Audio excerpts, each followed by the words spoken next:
Hello and welcome back to the Dublo Railway, and what we have here is a Stanier lineup across the main lines and the incline on the eastern side of the Dublo Railway. Now here we have two cities. One of them is Wren, and there's a reason for having the Duchess of Hamilton here. It kind of gives us an idea of the longevity of the Dublo designs. This is a Wren model, but it was made in 1979, and behind it we have a very, very worn City of London with some problems with the Mazak. It's a very old City of London, and there's quite a number of years between these, and this iteration of the Wren City or Duchess is it's not the end of the line. This one doesn't have the larger wheels, it doesn't have the cab insert. It's a fairly standard Wren model, and as Wren models go, it's fairly cheap.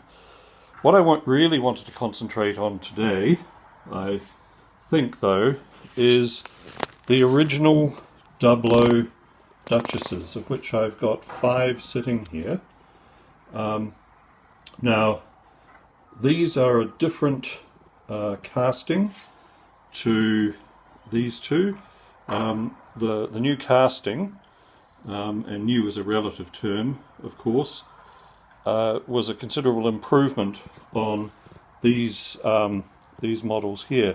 Nevertheless, I think these are wonderful, and I think they get overlooked because there are so many of them around.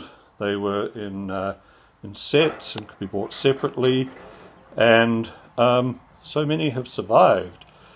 A large number haven't survived, and a large number have undergone restorations of sorts.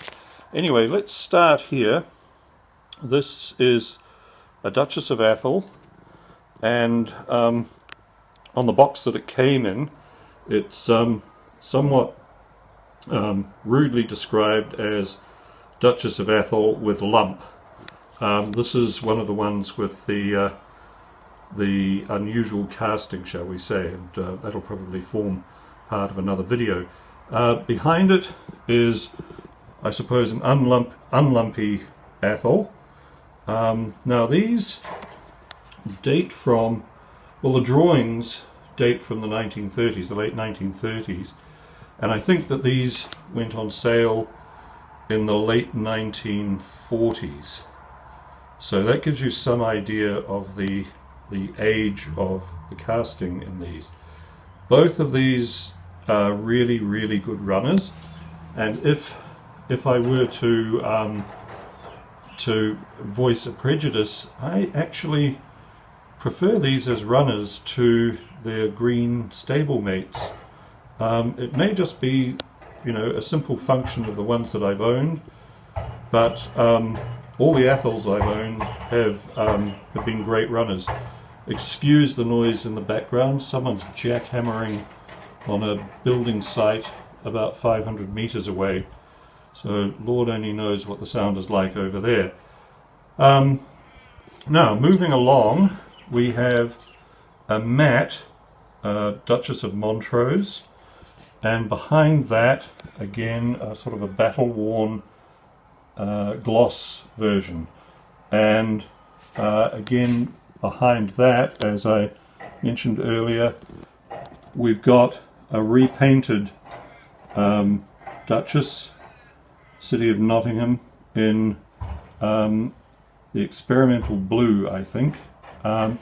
Anyway, the plan is to show you all of these running in revenue service, so to speak, and so we'll get on to that in a minute. And as I say, I just had the cities out for a quick comparison. They won't be running today.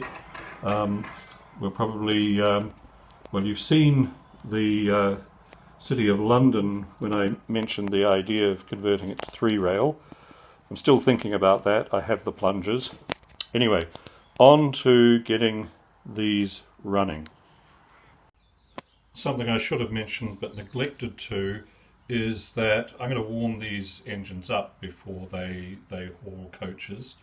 The two ones closest to me at the moment, the two Atholls, they're from somewhere between 1948 and about 54.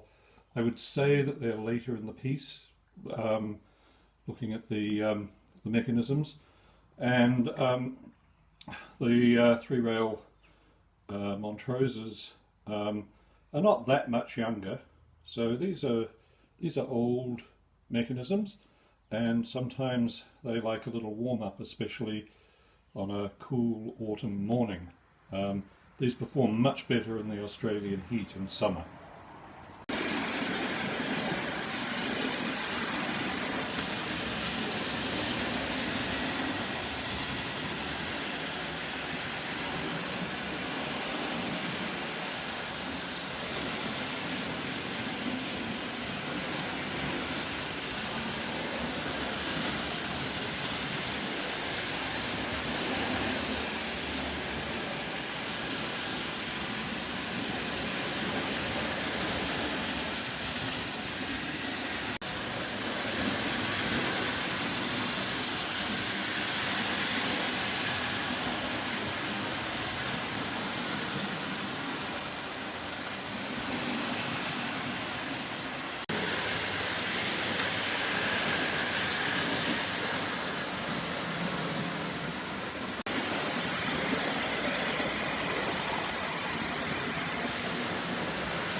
There is no point in having four main lines and not using them.